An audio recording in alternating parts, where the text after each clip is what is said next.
All right, everybody, welcome to the stream. This is Books Nelson with the At Me Bro Show, and the theme of this video is the best new diamond undersized point guard. I realize that's a lot to take in. The reason I'm doing this video, besides the fact that I've gotten requests on almost all of these cards, I did do a breakdown of Jay Williams already, but we're going to look at him in the context of these other cards. But I got a request for both Conley and Eric Bledsoe. I've got multiple requests for both of these cards. So shout outs to you guys for even, thinking of me and asking me those things. I always appreciate the participation. But the reason I wanted to do this is because I was looking at Conley, and it really occurred to me, I'm like, this guy's a lot like Tony Parker, who some people still run. What's up, Spatial Jones? Good to see you in the chat, bro.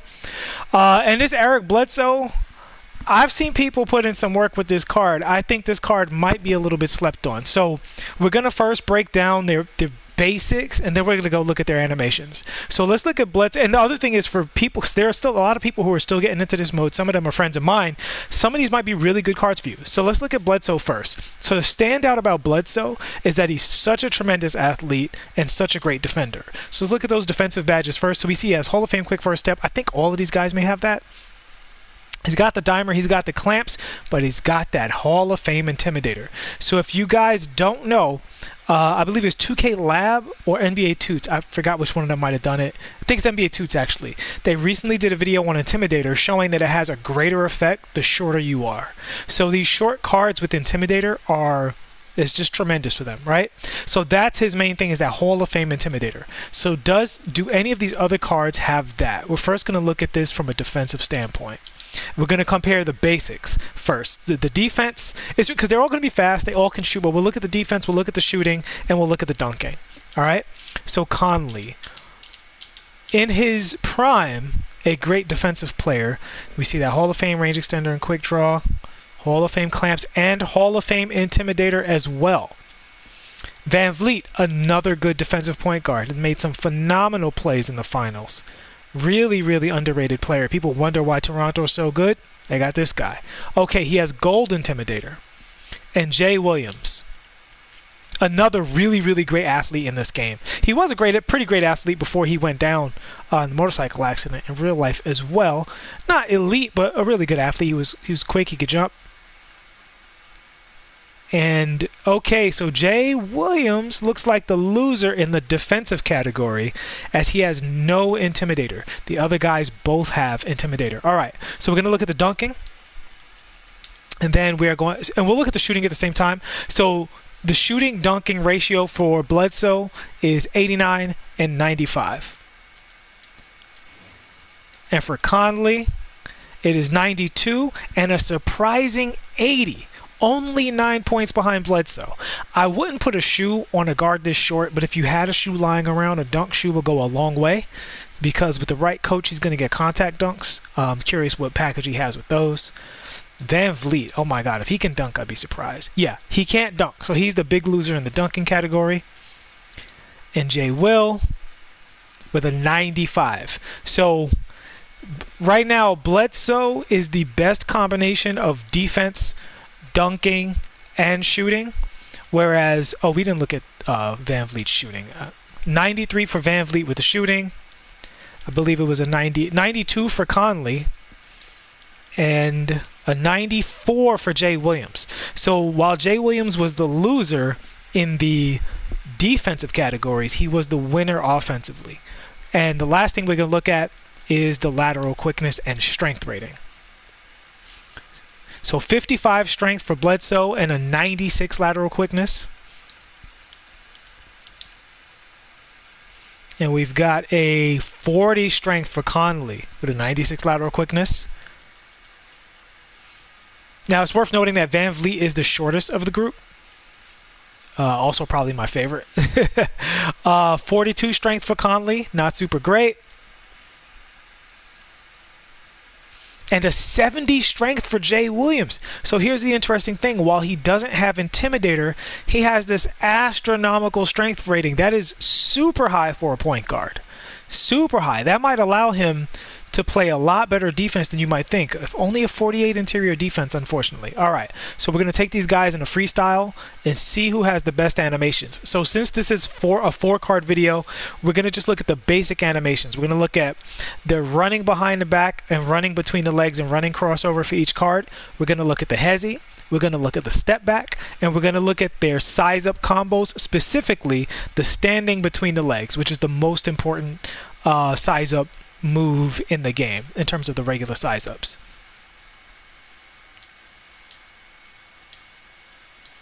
All right, so Bledsoe. And we'll look at all of them for each card separately. Nice. Yeah, I got one more team after this dope D to get the Siakam. Okay, so we see his behind the back, nothing to write home about. He has a similar between the legs to LeBron when running. And another similar crossover. He actually, animation-wise, is very similar to LeBron. And likely he has LeBron's step back, too. So he's going to be a similar dribbler to LeBron in those ways. And no Pro 3 hezi as well. Let's look at the between the legs. And also does not have the greatest between the legs. To be quite honest with you guys, he's very similar to LeBron as a dribbler. So yeah, that's it. So his game is going to revolve mostly around doing the step back and launching out of it, but he is not a very agile dribbler. Oh yeah, let's look at the momentum dribble. I'll throw that one in there too.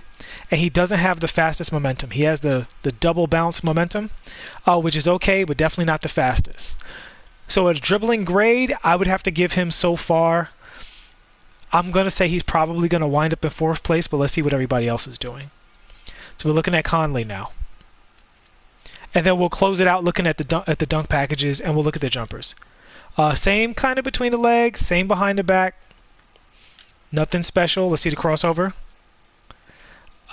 He also has a charge up before his crossover. Let's see his step back. Oh, he has a bad step back. And no Pro 3 hezi. Let's see the momentum. Okay, so he has the fast momentum. So he has that in his favor. So he can. So while most of his game as a dribbler is weak, I'd actually, because Bledsoe has the elite step back from my. Oh yeah, here's the between the legs. Same between the legs as Bledsoe, it looks like, or a similar one. Not great. And let's look at his size up. Another one, not a great size up. So I would say with Conley, I give him high grades for the great momentum dribble, because that momentum dribble, like you can use that in like coming off of any dribble animation. It's going to create a lot of space for him. It's funny, I was just watching Splash Edition versus DBG, and he was using the momentum a lot to go one way and then come back the other, which is a move I used to show you guys back in old videos, where you just like momentum and then come back. He was doing that a lot against DBG with Wade to get behind screens. Same thing I've been telling you guys about, which is ironic because DBG always talks about how dribbling doesn't matter, which is no hate on him. That's just his opinion. But against both Ty Debo and Splash Edition, they were using some of these key dribble moves to open up their offense against him. So yeah, so that's it for Conley. Another strikeout on the Pro 3 hezi, and he has the worst step back out of the 3 so far. So let's see here. So we have Van Vleet is going to be next. So now it's worth noting that Van Vleet is the shortest, but he does have the Gold Intimidator to help him out. Best behind the back so far, best between the legs so far. And he has the Pro 3 hezi. Right? Now, here's the thing. He's the only one out of these cards that can't dunk. So this guy's kind of a throwback to the old Kyle Lowry. He's really basically very similar to the Kyle Lowry card. We'll look at his shooting badges real quick. But since he can't dunk, this is kind of the last we're going to look at him. But we see here, he's got great defensive badges across the board, and Gold Intimidator, even though it's not Hall of Fame, still very good. And he's got Hall of Fame quick first step, all of that. And with the shooting, Hall of Fame range extender. So, and here's another thing I want to look at with these cards. We'll look at it here with Fred VanVleet, is his peekaboo speed. Solid. Very, very solid. Now, he also has the Pro 3 hezi, so that means we can also look at that hezi speed as well. Also, very solid. To be honest with you, I would probably, on a B team, play this Van Vleet just for fun, just because I'm a big fan of Fred and his game. But yeah, I think outside of not dunking, he's a good card. Same as the old Kyle Lowry card, very, very similar. So you can basically say he's a free diamond Kyle Lowry. All right. So what was his step back? He has a bad step back, so that's definitely a minus on him. He has that Kevin Durant step back, which I'm not a fan of. Works better on KD because he's bigger, he creates a little more space. But Van Vleet does have this Pro 3 hezzy, which can open up your game a lot on the perimeter. All right. And now, finally, we will look at Jay Williams. Where are you, Jay? There we are. All right. So, Jay Williams, what are you bringing to the table? Now, we did do a breakdown, but I do not remember any of that. Solid behind the back. Okay between the legs. So, I think I saw Ty Debo do this, not against DBG, but in a separate video. I described this a long time ago in videos where you do the between the legs and you go, when you're coming up full court, you look at how the defense is playing you, and depending on how they're playing you, this between the legs puts you totally to the side to open up for the hezzy jumper and the peekaboo. Right? So for that, his between the legs is pretty good. It's not good for advancing the ball, but it's pretty good for that. Let's see what his crossover looks like. Oof, he has like the worst crossover. All right. Okay, so he has a good step back. This step back is going to combo really well out of his hezzy there. So when you're coming around a perimeter, not the hezzy, but the left tap left trigger. So you tap left trigger, come out of that, and you can do all of his moves out of that. Let's see what his momentum looks like. Solid momentum. Let's look at it again. Yeah, not the fastest momentum, but it's solid. It's solid. Let's see his between the legs. Did we look at Van Vleet's between the legs? Okay, sees another one, not the fast between the legs move. So he doesn't have the killer crossover. And he doesn't have the double cross either. But he has a good step back. And the Pro 3, he looks like, there's another hezzy that stops you. I think it might be the Pro 1. I think he has the Pro 1 hezzy, which is like the second best to the Pro 3 hezzy. So this might be the Pro 1 hezzy. Don't quote me on that. But I looked up a card that had the hezzy, and it said Pro 1 instead of Pro 3. I have not tried the Pro 3 in my career. I will try that at some point to see if that's, the other one, just so we know the names of it. But you can do the same stuff you can do with the Pro 3, which is the important point, right? So he has that going for him right there.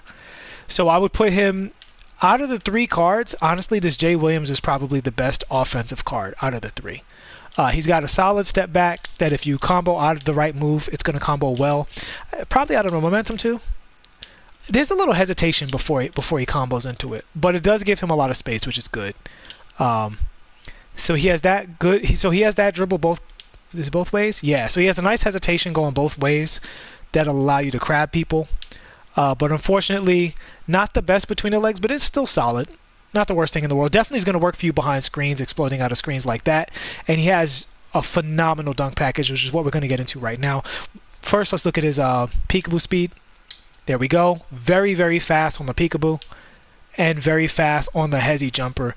Looks almost equivalent to the fastest possible peekaboo. It's very, very fast with Jay Williams. Yeah, it's his hezzy off of the going around the perimeter is closest to the peekaboo speed that I've seen. So looking good for Jay Williams there. All right, let's look at his dunk packages. Gorgeous, absolutely gorgeous. So I would say Jay Williams is the one you want to go with if you don't care about Intimidator.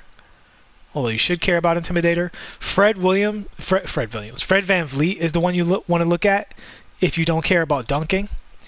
Eric Bledsoe is probably, him and Conley are probably the most well-rounded, but I probably prefer Bledsoe's dribbling to Conley. And I see Jay doesn't like to take off from that far. Wow, he traveled. Was that a travel? Rewind the tape on that. I think he literally just walked. Yeah, look at the height this guy gets on his dunk packages. This card is sneaky good, guys. This card is sneaky good. I think this Jay Williams is a little bit under the radar, but this is a pretty good card. Look at that step back. Oh my God, that is gorgeous. Gorgeous, gorgeous, gorgeous. All right, so I think that's all to look at for Jay Williams. Unless I'm forgetting a dribble, I think that's pretty much it. Dunk package is fantastic, going both ways. All right, so let's look at Mike Conley's dunk packages because I'm very curious about it myself. I've never seen Mike Conley dunk myself. And okay, so that's kind of alarming right off the bat. He should have triggered a dunk animation from there. Okay. Yeah, he definitely looks like he might have the rim grazer dunk package. So while he can dunk, yeah, he didn't dunk from there either. So yeah, that 80 dunk is a total lie. This guy looks more like he's a 60 dunk. Yeah. Yeah, because that was his... Oh, is he left-handed? What hand is he? Yeah, he's left-handed. Let's see if he's a left-hand dominant dunker, because that right-handed dunk was really whack. Yeah, he looks like he might only have the rim grazer dunk package, so I would not consider him a dunker. So quite honestly, if you were judging him and Fred VanVleet, while Conley can dunk, I would not be surprised if he did not dunk for you a lot in game because of the dunk package he has, because they don't trigger from that far away. That's the best one we've seen so far. So I would say if you're dunking with Mike Conley, definitely do the flashy. That's his best dunk package, is his flashy. Treat his flashy dunks the same way you would treat dominant hand dunks, is what I would say overall. And don't try to trigger them from anywhere beyond the free throw line, because you might get a step back. You guys have seen my videos before. I try to trigger the dunks from as far back as possible to see how good the card is. And some cards are so good at dunking, like maybe Bam was one of them, that they trigger it literally as soon as their sneakers are past the three-point line at a full sprint. Mike Conley is not like that. Mike Conley is a very situational dunker that I would not expect to dunk in pressure situations. Whereas Bledsoe and Jay Williams are a different story. They're going to bang on people. Not you. Where you at, Bledsoe? There you go. Bledsoe has a true dunker's dunk package. And let me say, for a 6'1" card, he just has a bigger character model than most people, man. Like, that is a big character model that he's got. With that Hall of Fame Intimidator, I would say Bledsoe probably is going to play a little bigger than his size. This is not the best information, but when I play against the Milwaukee Bucks, he gets a lot of in-game dunks, even in traffic over bigger players, and just generally seems to be a problem. Now, this is good information. I forgot who I was watching stream. It might have been Ty Debo, but they were playing, I think, against the Bledsoe, and he was like seriously putting up a fight defensively. So I have seen this card perform well in high-level competition. So I would definitely say if you're looking for a PG, especially if you're a budget person, you probably want to start with your Bonga and then look at Bledsoe or Jay Williams out of this crew. Now, if Mike Conley had better dribbles, I would recommend Conley. But Bledsoe being a dunker, a decent dribbler, and having the Hall of Fame Intimidator, I would say he's probably the overall winner of the group in terms of just generally. As far as shooting and defense, I like VanVleet, but he can't dunk at all, and he's really short, really small player model, which I wouldn't trust in the heat of competition. And I would say offensively, Jay Williams is your best bet. So let me look at Bledsoe's peekaboo speed. Yeah, really, really nice release on the peekaboo too. His peekaboo speed is a little on the slower side. So that might put Jay Williams... It depends on what you rely on more. Do you prefer the dribbles and the peekaboo speed of Jay Williams? Knowing that Jay Williams does have the Pro 1 Hezi, which is equivalent to the Pro 3, or do you prefer the outright defense of Bledsoe, which is going to be a little stronger defensively?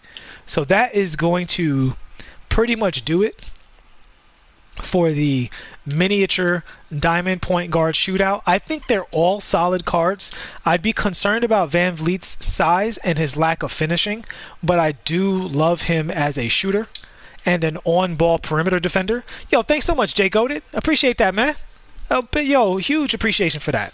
Thank you so much. Freddie G. What's up? What's up? Rex Chapman. Yes, but Rex Chapman, the theme of this, Rudy, is the undersized guards, right? So if you get Rex Chapman. So I don't think these guys are the best, but some people like these players. Some people like these cards. And I've been asked about these cards. And I also think every game isn't about playing your best cards. Sometimes it's about having fun and taking cards that you just have. Maybe you went for Siakam or Harden, and you've got this Bledsoe and VanVleet sitting around, and you want to know more about the cards. So that's what this video is about. You know, all of my videos aren't about, you know, who are the top, 12 best cards in the game. We kind of know for the most part who they are, and if you have those cards, play those cards. And if you only want to play those cards, then by all means have fun with it. But some people play their friends in matchups, and in matchups, the game is more fun when you don't play the best cards at every single position all the time. It's better to have a few cards that provide some strategic variety. You know, so if I bring out Van Vleet, they know they got to stay out on him on the perimeter, but they might push him off the three-point line, forcing me into floaters and passes. And that's part of basketball. Whereas if Van Vleet is just, say, Westbrook or LeBron, they just got to eat it. No matter what I do, they got to just treat each option equally, which limits the amount of strategy in the game. So while the developers might put out overpowered cards all the time, it doesn't mean you have to play overpowered cards in every situation. Look, if you're trying to go 12-0, by all means, do what you think is best. Whether it's overall cheesing or playing a God Squad, whatever you think is best, do that. But that's not the only way you have to play this game. You know, the 12-0 thing is sweaty and toxic and people quitting at the load-in screen and all kinds of stuff. If you guys have friends that play this game, you should definitely 100% be playing those friends for actual fun, which is the whole point of video games, is to play for fun and enjoy the game, enjoy the money that you spent, not to just be sweaty and toxic in the meta all the time. All right? I can tell you what, if it wasn't for the fact that I could play my friends in this game, I don't know how much I would play this game if it was literally just 12-0 and Triple Threat Online, and that was the only way I could play this mode. You know, I'd probably be in the park a lot more, to be honest with you, because once you get the card for 12-0, what's the point really? So yeah, so I think there's a lot of reasons to be looking at these cards, and again, for some people who are in a situation where some people might want the Brogdon but not have enough players for Milwaukee. Right? You might have enough players for players for Indiana. They might have that Giannis and be like, well, Milwaukee's the spotlight I could do a lot easier. So is it worth it for me to go get the Bledsoe? And I would say for them, yeah, Bledsoe's a good card. And I do think Bledsoe's a competitive card. He's just an undersized card. I've seen plenty of people go 12-0 with undersized cards. So if you don't think that that's possible, the evidence disagrees with you. You know? Yeah, we'll do, Jay Goated. We'll do. What's your stream? Type your stream address in the chat so everybody can follow you. But yeah, so long story short, it's between Jay Williams and Bledsoe. I definitely don't think the Conley is talking about too much, because even though this says he has an 80 dunk, he definitely, like, I think it was Clyde Frazier who had a 75 dunk. He does not dunk on the level of Clyde Frazier at all. He just doesn't have the dunk package to compete with Clyde. So I would say it's between Bledsoe and Jay Williams if you like smaller point guards and you're looking to do that. And if I had to pick between the two, I would pick Jay Williams personally. But if I had to recommend one between the two, I'd probably recommend Bledsoe, if that makes any sense. Jay Williams fits my play style very well. He's got the Pro 3/Pro 1 Hezi, and I can use that as much as I can use Intimidator. Even though I love Intimidator, it's a really, really good badge. Jay Williams is also a little taller, I think. I think he's 6'2". Let me double check that. Yeah, Bledsoe 6'1". And Jay Williams is 6'2". So Jay Williams is sneaking into that Westbrook category of cards. I don't think he's as good as Westbrook, but budget Westbrook, sure. Sure, I'd say that. I'd go that far. Same thing in that Ja Morant category. Now, Jay Williams, you know, he might have a little more of a conversation with the Ja Morant card. Not the pink diamond, but definitely the diamond Ja Morant. So yeah, and probably better than diamond Ja Morant. So yeah, so there you go. Don't quote me on that. I'm just saying he's in that conversation. I have to play that card again to see. So that is going to do it for the shootout. I hope that was informative for all of you guys who wanted to check out those cards. Please like and subscribe, and I'll see you all in the next one. Peace.